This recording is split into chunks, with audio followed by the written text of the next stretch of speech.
하나님께서 에스겔 선지자를 이스라엘 족속의 파수꾼으로 세우시겠다라는 말씀과 또 그 파수꾼이 행해야 하는 사명에 대한 말씀이 오늘 본문에 등장하고 있습니다.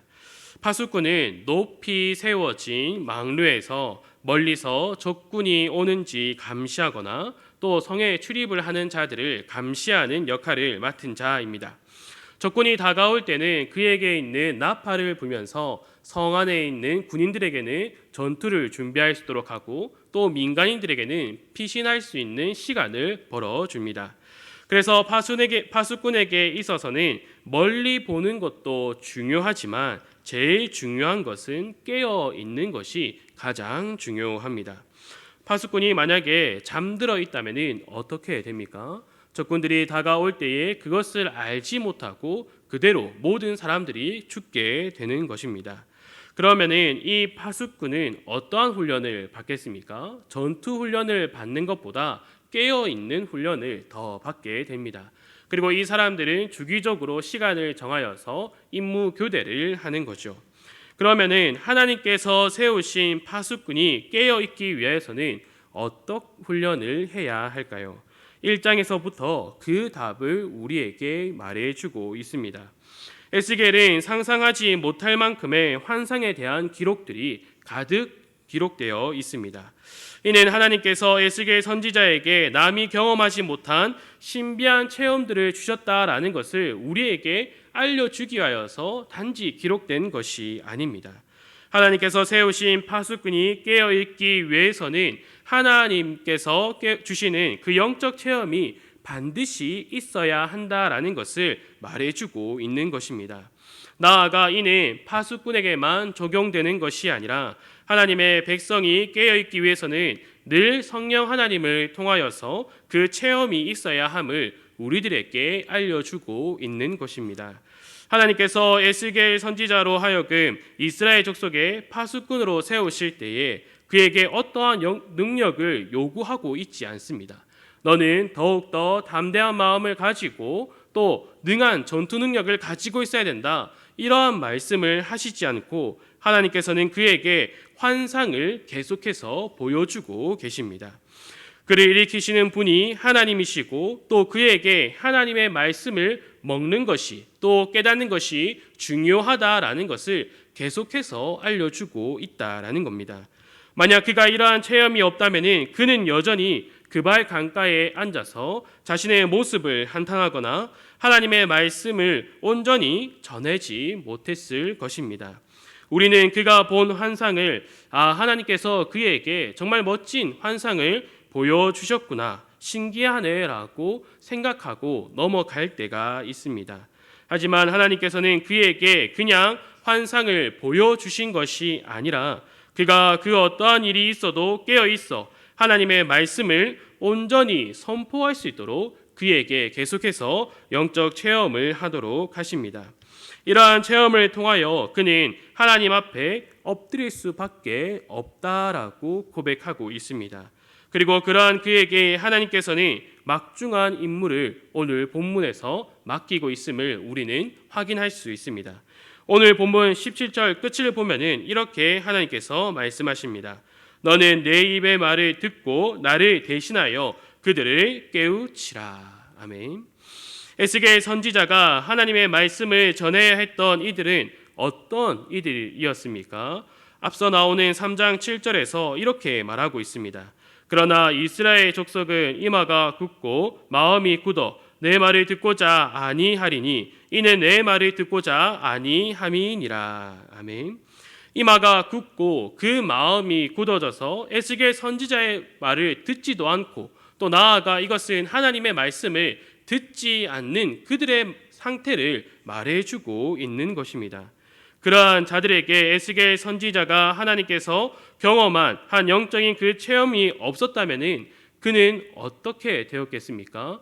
하나님의 말씀을 그가 열심히 선포하지만 듣지 아니하는 그 사람들의 모습을 보고 그는 지쳤을 것입니다.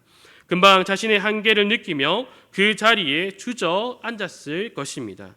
그렇기에 하나님께서는 에스겔 선지자에게 계속해서 영적인 체험 가운데 그를 부르시고 있다라는 것입니다. 또한 그를 영적인 성숙과 변화 가운데에 그를 계속해서 부르시고 있다라는 것입니다. 여러 선지자들도 이와 같은 경험을 하였고 특히 영적인 체험으로 완전히 달라진 이가 있지 않습니까? 바울은 고린도전서 2장에서 이렇게 말을 하고 있습니다. 고린도전서 2장 4절입니다. 내 말과 내 전도함이 설득력 있는 지혜의 말로 하지 아니하고 다만 성령의 나타나심과 능력으로 하여. 아멘. 바울은 풍부한 지식과 언변을 가지고 있었습니다. 그러나 그는 자신의 능력을 의지하면서 복음을 전하지 않았습니다. 설득력 있는 지혜의 말을 의지하기보다는 성령의 나타나심과 성령의 능력을 더욱 의지하며 그 복음을 전하며 살아갔습니다. 그래서 설교자들에게 있어서는 성령 하나님을 통하여서 깊은 체험이 있어야 함을 오늘 본문을 통하여서 알려주고 있는 것입니다. 그러면 오늘 본문은 설교자들에게만 해당하는 본문이냐? 그렇지 않습니다. 모든 성도는 성령 하나님을 통하여서 그 성령 하나님께서 주시는 깊은 체험 가운데서 깨어 있어야 한다라는 것입니다. 하나님께서 자녀들이 깨어 있도록 하는 것은 하나님의 말씀이며 또 이 말씀은 온전히 그리고 선명하게 깨닫게 하는 것은 성령 하나님이심을 우리는 잊어서는 안 된다라는 것입니다.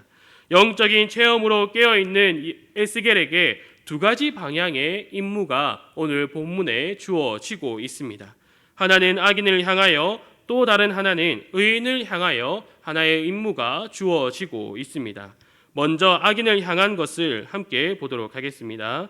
오늘 본문 18절과 19절을 한번 다 같이 읽어보도록 하겠습니다. 시작.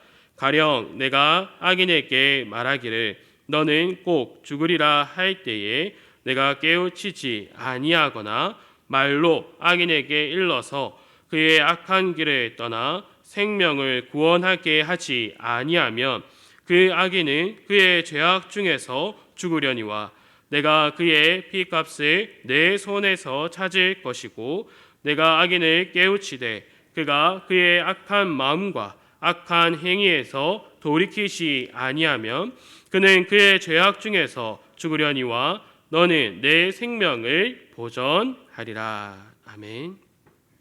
악인에게 너는 꼭 죽으리라는 하나님의 말씀을 전했을 때에 그가 하나님의 말씀을 깨우치지 아니하거나 악한 길에서 떠나 그 생명이 구원받도록 경고해 주지 않을 경우 그는 죄악 중에서 반드시 죽을 것이다 라고 하나님께서 말씀하십니다. 그런데 그의 핏값을 에스겔 손에서 찾을 것이다 라고 하나님께서 이어서 말씀하고 계십니다. 이와 반대로 악인이 깨우치되 여전히 그가 악한 마음과 악한 행위에서 돌이키지 않으면 그도 죄악 중에서 죽되 에스겔 선지자의 생명은 보존된다라고 말씀하고 계십니다. 그리고 의인을 향한 임무에서는 20절과 21절에 이어서 나오고 있습니다. 제가 읽도록 하겠습니다. 또 의인이 그의 공의에서 돌이켜 악을 행할 때에는 이미 행한 그의 공의는 기억할 바 아니라 내가 그 앞에 거치는 것을 두면 그가 죽을지니 이는 내가 그를 깨우치지 않음이니라. 그는 그의 죄 중에서 죽으려니와 그의 핏값은 내가 내 손에서 찾으리라. 그러나 내가 그 의인을 깨우쳐 범죄하지 아니하게 하므로 그가 범죄하지 아니하면 정령 살리니 이는 깨우침을 받음이며 너도 내 영혼을 보존하리라. 아멘. 의인이 지금껏 걸어온 이 올바른 길에서 떠나 악을 행하면은 하나님께서 그의 앞에 거치는 것을 두어서 죽게 할 것이다 라고 말씀하고 계십니다. 이때 에스겔 선지자가 그를 깨우치지 않게 하였기에 그 핏값을 에스겔 선지자에게 그 책임을 물을 것이다 라고 말씀하십니다. 또 에스겔 선지자가 의인을 깨우쳐 범죄하지 않게 한다라면 그 의인은 살게 되며 그리고 에스겔 선지자의 영혼이 보존될 것임을 말씀해 주고 계십니다. 그러니 이 말씀을 들은 에스겔 선지자가 가지는 그 짊어진 무게가 얼마나 무겁겠습니까? 그리고 그가 보냄을 받은 자들이 어떤 자들이다라고 이미 그가 들었습니까? 이마가 굳고 마음이 굳어서 에스겔 선지자의 말은 물론 하나님의 말씀을 듣고자 아니하는 자들에게 하나님의 말씀을 전해야만 했습니다. 그렇기에 에스겔 선지자는 자신을 의지하는 것이 아니라 하나님만을 의지하며 하나님께 붙잡혀 하나님의 말씀을 전해야 함을 지금 깊이 깨닫고 있는 것입니다. 자신이 어떻게 해서든 그들을 깨우칠 수 없다라는 것을 그가 깨닫고 자신이 누린 그 영적 체험 가운데서 오직 하나님만을 의지해야겠구나를 그가 깨달으며 하나님의 말씀을 전하고자 준비되는 과정 가운데 있다라는 것입니다. 다윗은 물매를 던지는 일에 익숙한 자였습니다. 그가 골리앗 앞에 섰을 때 숙달된 기술과 준비한 돌멩이가 있었습니다. 하나님은 그것을 사용하여서 골리앗을 쓰러뜨리도록 만드셨습니다. 그러나 다윗은 무엇을 의지했습니까? 자신이 이때까지 숙달되어 온 그 기술과 돌멩이를 의지했습니까? 그렇지 않습니다. 그는 하나님만을 의지하며 이 전쟁은 하나님께 속했음을 그가 분명히 고백하며 나아갔음을 우리가 확인할 수 있습니다. 바울도 마찬가지입니다. 그는 풍성한 학식과 또 뛰어난 언변을 가지고 있었습니다. 바울은 그러한 자신의 모습을 통하여서 자신이 하나님 손에 덜 붙잡혀도 된다라고 생각하지 않았습니다. 사도행전을 보시기 바랍니다. 그는 늘 성령 하나님께 붙들려서 다니는 모습을 계속해서 우리에게 말해주고 있습니다. 주 안에 사랑하는 성도 여러분, 우리는 오늘 본문을 통하여서 하나님께서 에스겔 선지자에게 그토록 많은 환상을 보여주신 이유를 발견해야 합니다. 하나님께서 그에게 영적 체험을 통하여서 하나님만을 의지하도록 만들어 가신다라는 겁니다.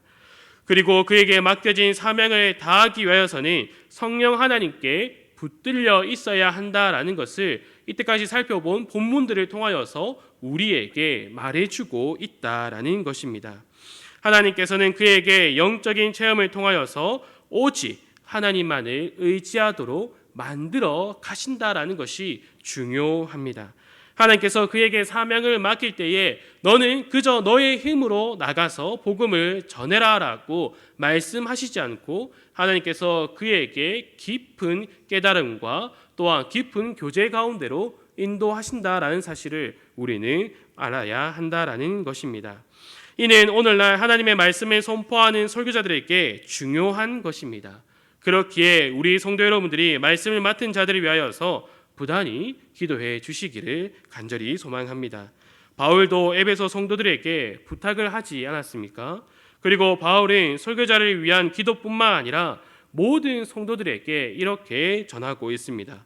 모든 기도와 간구를 하되 항상 성령 안에서 기도하고 이를 위하여 깨어 구하기를 항상 힘쓰며 여러 성도들을 위하여 구하라. 이렇게 말하고 있음을 언제나 기억하시기를 바랍니다.